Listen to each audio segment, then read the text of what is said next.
Good morning everyone, welcome to অবকাশে দেবচানী।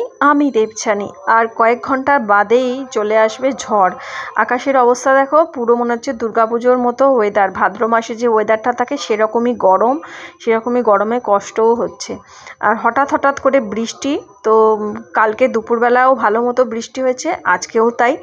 আর যখন এই ভিডিওটা শেয়ার করছি অনেকটা দুপুরের ক্লিপস, আর একদম সকালে তোমাদের সাথে শেয়ার করলাম আকাশটা একদম নীল পেজা তুলোর মতো মেঘ। আর এর মধ্যেই ভেবেছিলাম যে ওদিকে জঙ্গলটা সাফাই করা হবে, মানে বর্ষা আসছে, বর্ষার আগে। কিন্তু হঠাৎ করে যে ঝড় বৃষ্টি হবে, কদিনের সমস্যা জানি না। সেটা হওয়ার পর ওয়েদার কেমন থাকে, মাটি তো একদম ভিজে থাকবে, তখন তো জঙ্গল সাফাই করা যাবে না। তো দেখি যদি আরও একটা সপ্তাহ যদি সময় পাই হাতে, তাহলে এই জঙ্গলগুলো সাফাই করে নিলে বর্ষার আগে তাহলে ভালো হবে। কারণ বর্ষাকালে একটু বৃষ্টি হলেই মানে কত বড় বড় যে ঘাসগুলো গজিয়ে যায় সেটাই। তো এই চলছে আকাশের অবস্থা। কালকে দুপুরেও 2:30টার দিকে ভালো বৃষ্টি হয়েছে, আর আজকেও তাই। তো সকালবেলা উঠে টুকটাক ঘরের কাজকর্ম করেছি, আর তোমাদের সাথে তো শেয়ার করছি, সেভাবে আমি আগের মতো ব্লগ শেয়ার করতে পারছি না। আর দুপুরবেলা খাওয়া দাওয়া তো করতে হবে। তো সকালে টিফিন আমাদের ওই যে ওটস খাওয়া হয় টক দই দিয়ে, সেটা খাওয়া হয়েছে। সকালে চাও খাওয়া হয়েছে। আর বাসনপত্র কিছুটা জমেছিল, সেগুলোকে এই যে পরিষ্কার করে নিয়েছি, আর এখন রান্নাটা চাপাচ্ছি। তো এখন এই চালটাকে ভিজিয়ে রাখবো। আজকে রেশনের চালটা রান্না করব। তো অনেক দিন বাদে আমাদের রেশনের চাল খাওয়া হচ্ছে। তো রেশনের চালে মানে ভিটামিন দেওয়া থাকে বলে একটু অ্যাভয়েড করছিলাম। তো আজকে আবার ইচ্ছা হলে একটু রেশনের চালটাই খাবো। তো এটা মানে ভিজিয়ে এখন রেখে দিলাম, কারণ সবজি কাটতে বসবো।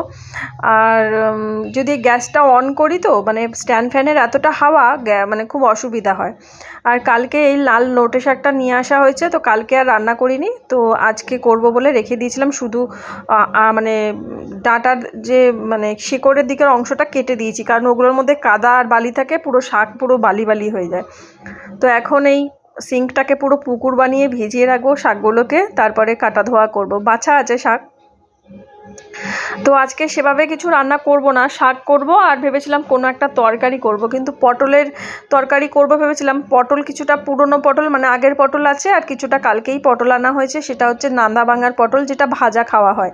তো পটলটা কাটতে বসেও ভাবলাম কি রান্না করব। তো এঁচোড় আনা ছিল, তারপরে পেঁপে আনা ছিল। তো এঁচোড়টা ইচ্ছা করছিল, এই শাক কাটতে অনেকটা সময় লাগলো, বাজতে সময় লাগলো, তো ওই জন্য আর এঁচোড়টা করলাম না। তারপরে মায়ের সাথেও অনেকক্ষণ কথা টথা বললাম, আর তারপরেই চলে এসেছে হুড়মুড়িয়ে বৃষ্টি।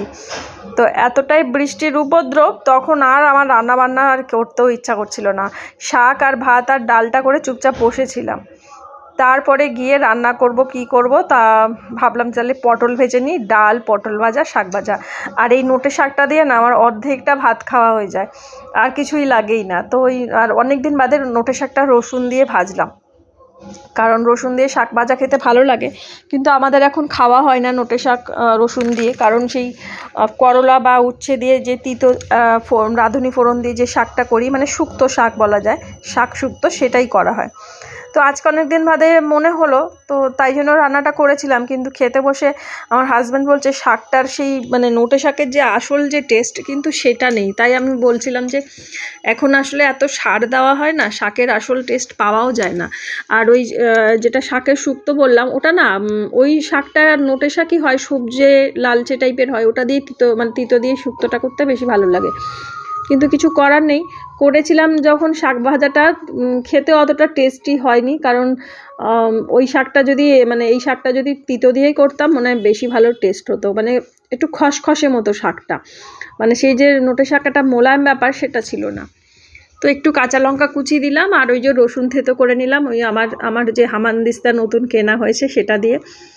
আসলে ওটা কিনেছিলাম আদা থেতো করার জন্য, আদা দিয়ে তো আমাদের চা খাওয়া হয় না। আর গ্রেটারের মধ্যেই আমি যদিও আদা দিয়ে চা করি, ওটাতে সুন্দর করে গ্রেট করে নিলে খুব ভালো আদা চা হয়ে যায়। তো যাই হোক, এর মধ্যে একটু গরম মশলাও থেতো করা যায়, তো এই জন্যই কিনেছিলাম চটজলদি কাজে লাগার জন্য। অনেক সময় হয়তো গরম মশলা গুঁড়ো করা নেই, এটার মধ্যে থেতো করে ফোড়নে দিলাম, সেটারও একটা স্বাদ আর গন্ধটাও ভালো লাগে। আর এই কড়াইটাতে পটল ভেজে ভেজে কড়াইটার হালত এরকম। কাল রাতেও পটল ভাজা খাওয়া হয়েছে, ওই জন্য নান্দা ভাঙার পটল বললাম। তো ওই জন্য কড়াইটার অবস্থা খারাপ। এটাকে মাজতেই আমার এখন অনেকটা পরিশ্রমের মানে প্রয়োজন, গায়ে অনেকটা শক্তির দরকার। তো এই যে নান্দা ভাঙার পটলটা ভাজছি। নান্দা ভাঙার পটলটাও যেন এখন সেই অরিজিনাল ব্যাপারটা নেই, অবশ্য অরিজিনাল ব্যাপারটা নেই, নষ্ট হয়ে গেছে।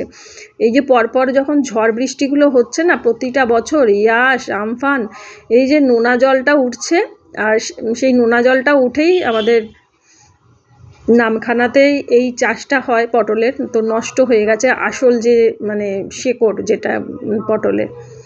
তো ওই জন্য সেই টেস্টটাও পাচ্ছি না, কিন্তু খেতে ভীষণ ভালো হয় এই নান্দা ভাঙার পটল। তো দেখো কিভাবে বৃষ্টিটা পড়ছে, তারপর আবার প্রচুর বৃষ্টি হয়ে আবার থেমে গেল, তারপরে আমরা খাওয়া দাওয়া করলাম, বিশ্রাম নিলাম।